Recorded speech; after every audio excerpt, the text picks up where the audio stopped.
Hi viewers!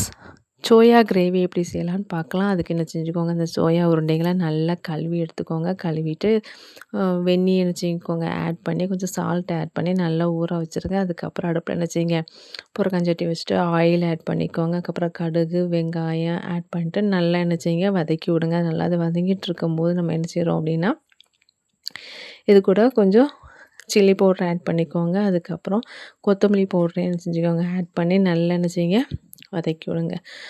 வதக்கிட்டு இருக்கும்போது நம்ம என்ன செஞ்சுக்கலாம், தக்காளி, இஞ்சி, பூண்டு, கருவேப்பிலை, பெருஞ்சீரகம் இது எல்லாத்தையும் என்ன செஞ்சுருக்கேன், ஒரு மிக்ஸி கப்பில் போட்டு நல்லா என்ன செஞ்சுருக்கேன், பேஸ்ட்டாக எடுத்து வச்சுருக்கேன். அந்த பேஸ்ட்டு அந்த வெங்காயத்து கூட என்ன செஞ்சுருங்க ஆட் பண்ணிடுங்க.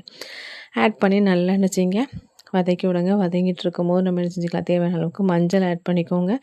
மஞ்சள் ஆட் பண்ணதுக்கப்புறம் அந்த சோயா உருண்டைகளை என்ன செஞ்சுருங்க, இதில் ஆட் பண்ணி நல்லா என்ன செய்யுங்க, மிக்ஸ் பண்ணி விடுங்க. இனி நமக்கு என்ன ஆகணும்னா, சோயா உருண்டை வந்து வேகணும். அதுக்காக என்ன செய்யுங்க, நல்லா அந்த மசாலா கூட ஆட் ஆகட்டும்னு என்ன செய்யுங்க, நல்லா மிக்ஸ் பண்ணிவிட்டு தேவையான அளவுக்கு சால்ட் ஆட் பண்ணிக்கோங்க.